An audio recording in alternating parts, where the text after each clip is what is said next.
So I'm thrilled to be having a chat today with a very, very clever man, Rohan Blacker, who is the founder has been the founder of sofa.com, Pooky Lighting, and is now has just launched a new, very exciting business called Schplendid. Schplendid. Rowan, thank you so much for sparing the time. I'm sure you're absolutely flat out. I'm not, but it's nice busy. to see you. What inspired you to start Pooky? I had been running sofa.com for about 7 or 8 years, and I'd always sort of questioned whether we might be able to spread sofa.com further by having some subcategories of different homewares products within there. And I thought that we might add lighting to that, to the sofa. And truth is, that was a crazy idea because it's called sofa.com, and you're never gonna add light. If you name a company sofa.com, you sell flipping lights. sofas, all right. and I had always wanted.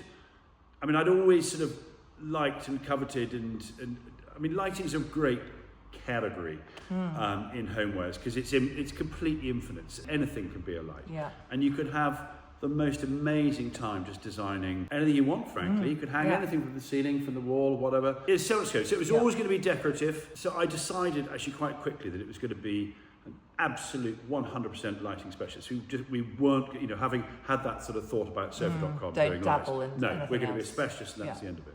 What inspired you to start Schplendid? Well, it's only because I obviously know sofas pretty well, and I lived in sofas for quite a long time, and I'd been mulling it over for a long time, and it just was annoyingly pander that why, if you want a good sofa, a genuinely really nice, properly made, traditionally made sofa, done in the right ways with proper spring systems and goose down and just really well in proper frames. It's not going to fall apart, not going to be in the landfill in 10 years time. Built to last. Why do you have to spend 7,000 or 8,000 quid to get that? It just doesn't make sense because you don't need to. No. Because people make margins which are just. Well, they have to operate on the margins because they've got expensive showrooms, they've got expensive marketing campaigns, they've got expensive salesmen. They're riddled with overheads. Yeah. So the idea behind Schplendid is we don't really do overheads, or we do as few overheads as we possibly can. So that's why our showrooms in this quite nice warehouse, We've made it jolly nice with all the jolly nice sofas and the lovely Pooky lighting. No, it's not. It's nice, but it's a warehouse, and it doesn't cost high street prices. And so the only overhead that we have where we spend lots and lots of money is on the sofa. Yeah. So we can.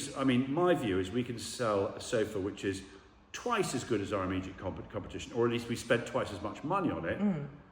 And it's a mid-market price. Yeah. How did you balance the sort of creative design with the sort of commercial realities of running a business? I didn't know anything about lighting, by the way. I mean, I just knew I liked lights.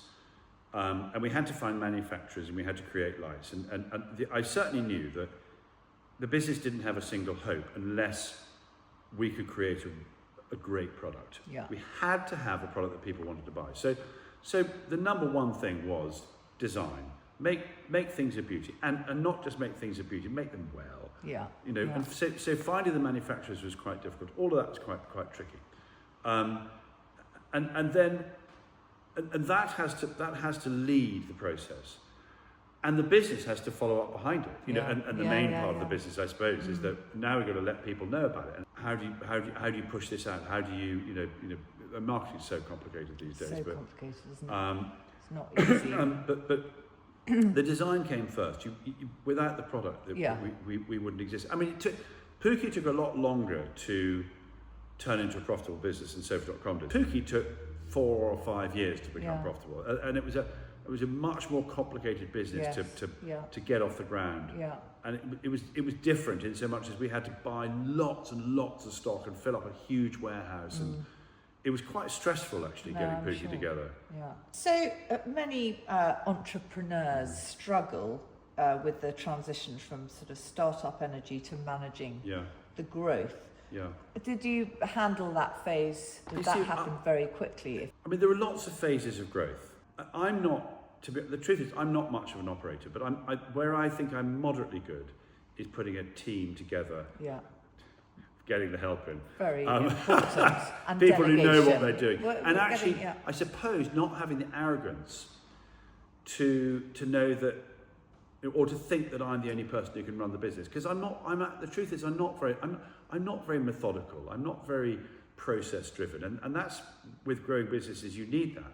I mean, my job these days, I'm not the CEO of Pooky, and I pretty much, I sort of never have been, because Tim did it for about 6 or 7 years, and then Richard came in, and so my job is sort of chief non-interferer, if you know it. So, I mean, I'm there always to help and to support. Where do you draw your inspiration for designs and the brand's aesthetic? Well, I don't know, it sort of developed itself over the course of the years.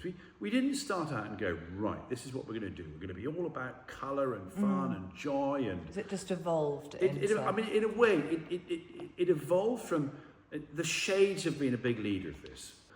But and I know we've got a sort of reputation for colour and fun. And, you know, we try, right at the start, day one, we put a whole lot of ICAT shades as part of it, you know, because we thought they looked great. Well, they and do. And why not? And ICATs have been an important part, or ICATs, however you like to say, have been an important part of the range. And then from there, all sorts of fantastic block prints and patterns, and taking classic block prints and doing them in slightly different ways, or adding different colourways.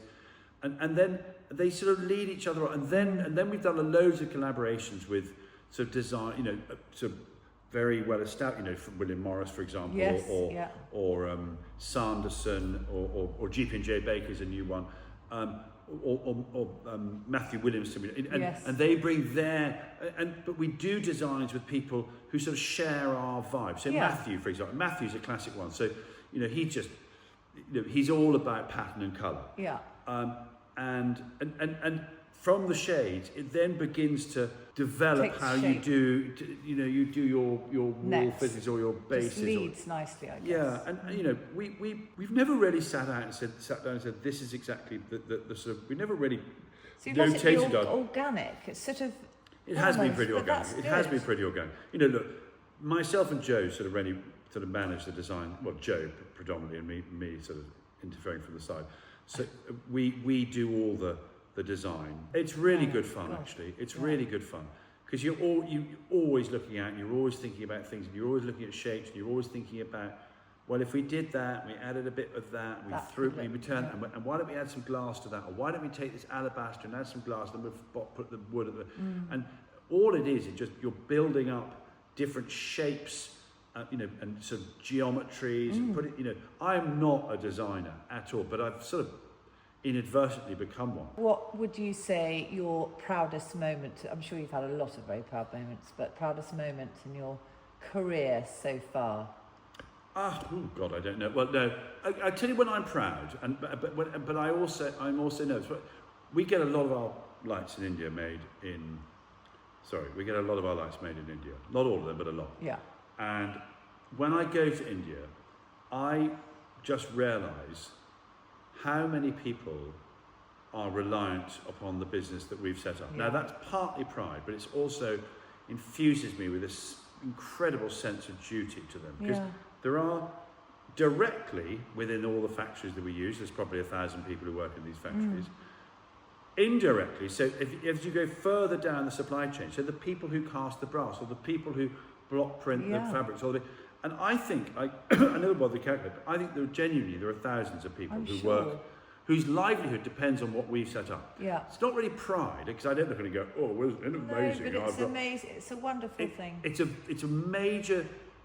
a major sense of responsibility. And actually, every time I go there, it's like a big, jeeps, I can't let this screw up, actually, because there's so many people who depend on us. Yeah. And often I don't think companies often realise that. They never think about the people who do the menial jobs right at the bottom.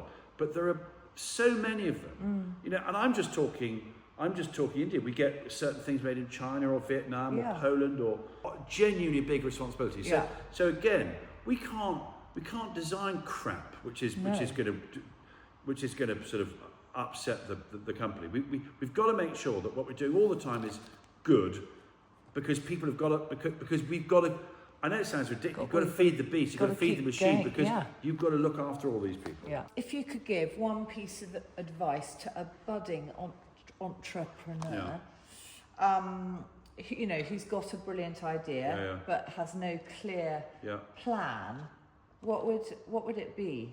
Whether your idea is you know is a physical product or a sort of concept, you need to stress test that, and you need to be really confident that what you've got is going to ultimately sell.